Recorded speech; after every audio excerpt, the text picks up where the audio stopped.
ഇവിടെ വലിയ മഴ വരുന്നുണ്ട്. ഇവിടെ വെള്ളം കയറി വരാൻ സാധ്യതയുണ്ട്. അപ്പം വേണ്ടി വന്നാൽ നമ്മളിവിടുന്ന് അപ്പുറത്തെ വീട്ടിലേക്ക് താമസം മാറേണ്ടി വരും. അത് അവർ മരിച്ചു പോയതാ. എത്ര പേര് മരിച്ചുപോയി എന്ന് പറഞ്ഞേ? മരിച്ചുപോയി. എത്ര പേര് മരിച്ചു? ആ ചേച്ചി മരിച്ചു, ഈ ചേട്ടൻ മരിച്ചു. അവരൊക്കെ പ്രായമായവരാണ് കേട്ടോ. അല്ല, ഒരുപാട് പ്രായമൊന്നുമില്ല. പ്രത്യേകം അറിയിപ്പോൾ മഴ കനത്ത് വരുന്നു എന്ന്, മാറി താമസിക്കേണ്ടി വരുമെന്ന് അറിയത്തില്ല കേട്ടോ. അപ്പോൾ അങ്ങനെ വന്ന് നമ്മൾ എന്ത് ചെയ്യും? നമ്മളിവിടെ വന്ന് മാറേണ്ടി വരും. മഴ വന്നാൽ വലിയ പ്രശ്നമല്ലേ. പണ്ടത്തെ പോലെ വലിയ വെള്ളം ഉണ്ടായെങ്കിലോ മാറണ്ടേ? അങ്ങനെയാണ് പറഞ്ഞു. ചേട്ടന്മാർ പറഞ്ഞു നമ്മളോട് ഇവിടുന്ന്.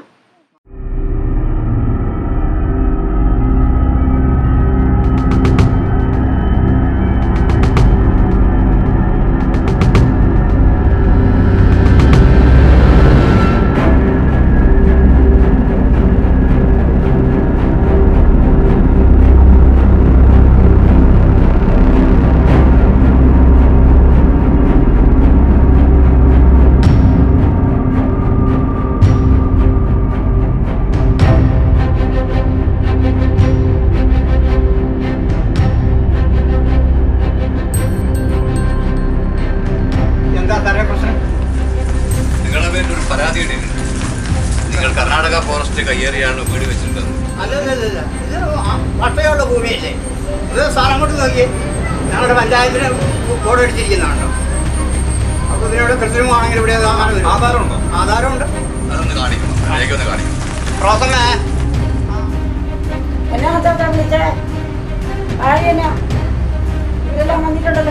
ആധാരം എടുത്തു തന്നെ.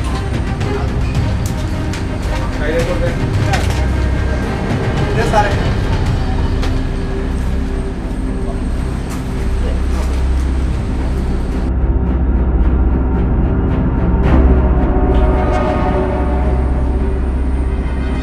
ചേട്ടാ ഇവിടെ പോലീസുകാരൊക്കെ കുറെ പേര് വന്നിട്ടുണ്ടല്ലോ. എന്താ അവര് വന്നേ? ഒന്ന് പെട്ടെന്ന് അങ്ങോട്ട് വരുവോ?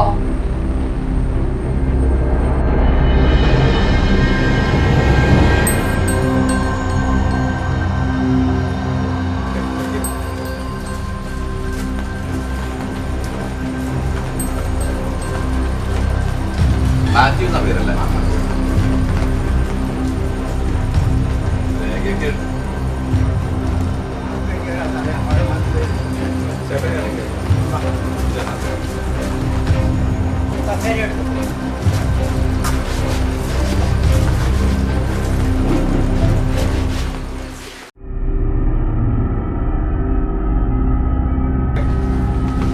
അതാണ് ശരിയാണ്.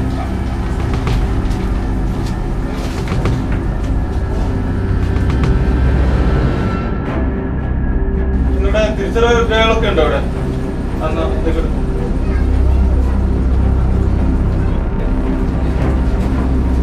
സാറേ, രേഖകളൊക്കെ ഉണ്ട്.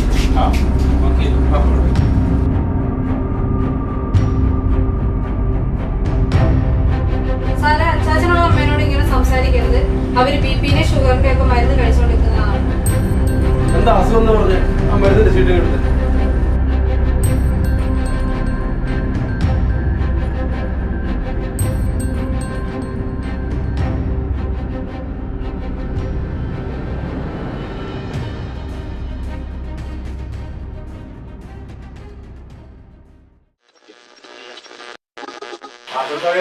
ആകാശവാണി കോഴിക്കോട്. അർജന്റ് കാര്യം സംസാരിക്കുന്നവരാണ് റേഡിയോ. ആ റേഡിയോ എടുത്തേ.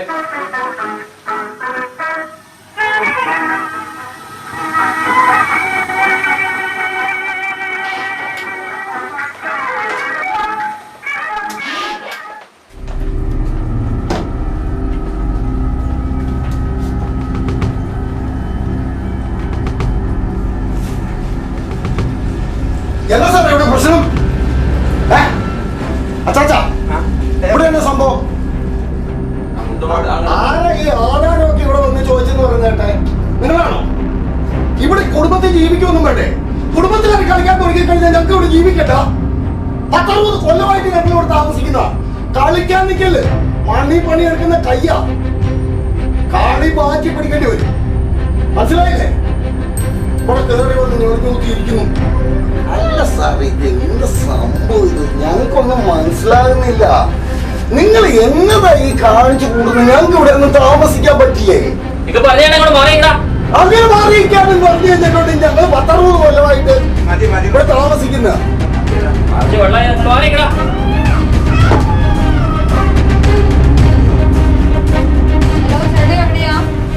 ചേട്ടൻ എവിടെയാ?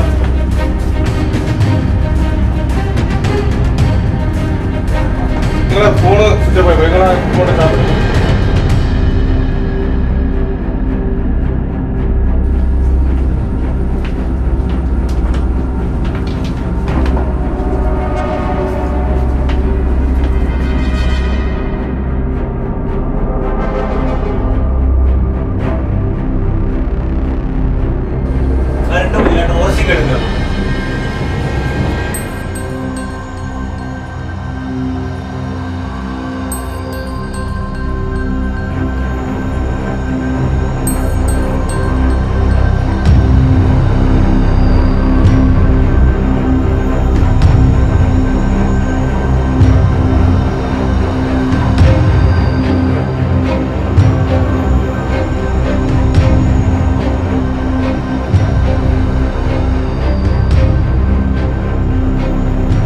കത്തിയാണല്ലോ. എന്തിനായി കത്തി?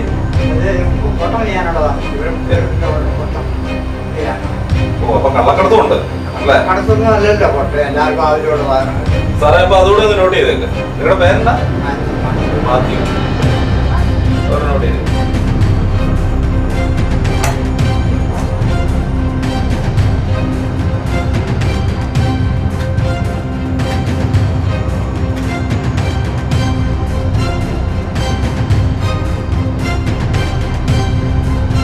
ഇവിടെയാ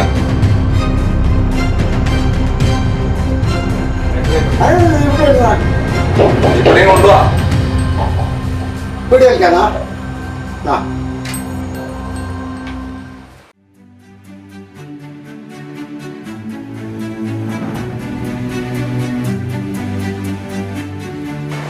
ഇതെന്താ സാറേ സംഭവം? മനസ്സിലാകുന്നില്ല. ഒന്ന് പറഞ്ഞതാ. ആരും പേടിക്കൊന്നും വേണ്ട. Iritty fire and rescue station ഒരു ഗിഫ്റ്റിലായിട്ട് വന്നതാണ്. എനിക്ക് തരാൻ വേണ്ടിയിട്ട് വന്നതാണ്.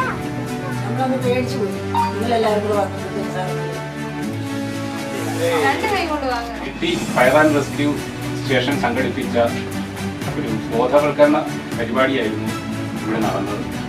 ദുരന്തം ഉണ്ടാവുന്ന സമയത്ത്, വെള്ളപ്പൊക്കം പോലെയുള്ള ദുരന്തമുണ്ടായി നിങ്ങൾ ഇവിടുന്ന് മാറേണ്ട, സ്വജീവൻ രക്ഷിക്കുന്നതിൻ്റെ ഭാഗമായി ഇവിടുന്ന് മാറി താമസിക്കേണ്ട അവസ്ഥ വന്നാൽ പെട്ടെന്നൊരു എമർജൻസി കിറ്റ് എങ്ങനെ തയ്യാറാക്കാം എന്നുള്ളതിനെ കുറിച്ചുള്ള ഒരു ബോധവൽക്കരണ പരിപാടിയായിരുന്നു.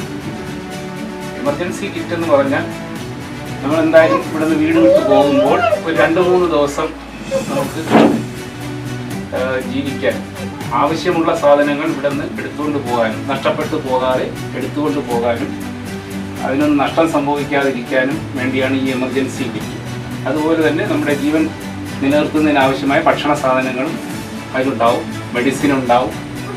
നേരത്തെ പറഞ്ഞതുപോലെ ഇമ്പോർട്ടൻ്റ് ആവശ്യമായ രേഖകൾ, ആധാർ, റേഷൻ കാർഡ്, വസ്തുവിൻ്റെ പ്രമാണം, അങ്ങനെയുള്ള ഇമ്പോർട്ടൻ്റ് രേഖകൾ സംരക്ഷിച്ചുകൊണ്ട് പോകുന്നതിനുമാണ് പ്രധാനമായിട്ടും ഈ എമർജൻസി കിറ്റ് നമ്മൾ ഉപയോഗിക്കുന്നത്. അത് ഇത്തരം സാഹചര്യങ്ങളിലാണ്, അതായത് ദുരന്ത സമയത്താണ് നമ്മൾ ഇതിൻ്റെ ആവശ്യകത വരുന്നത്. ആരും മറന്നു പോകരുത്. അറിവ് കിട്ടുമ്പോൾ തന്നെ ഒരു എമർജൻസി കിറ്റ് തയ്യാറാക്കാൻ നമ്മൾ സജ്ജരായിരിക്കണം. അപ്പോൾ അതിനുള്ള ഒരു പരിശീലനം കൂടിയാണ് ഇവിടെ നടന്നത്. അതിന് സർവാത്മന നമ്മളോട് സഹകരിച്ച കുട്ടിച്ചേട്ടനും കുടുംബത്തോടും ഇരിട്ടി ഫയർ ആൻഡ് റെസ്ക്യൂ സ്റ്റേഷൻ്റെ നന്ദി ഈ അവസരത്തിൽ അറിയിക്കുകയാണ്.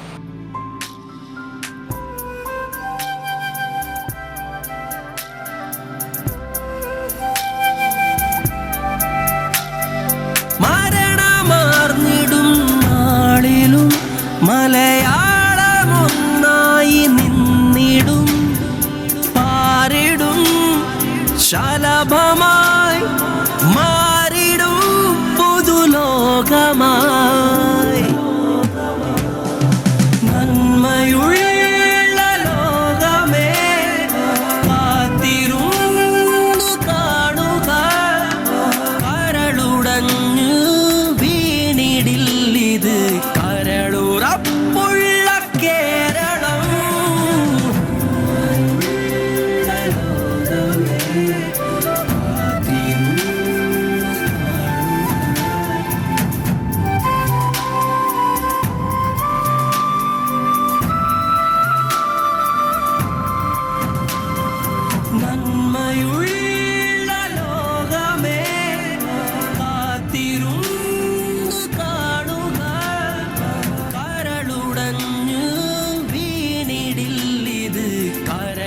up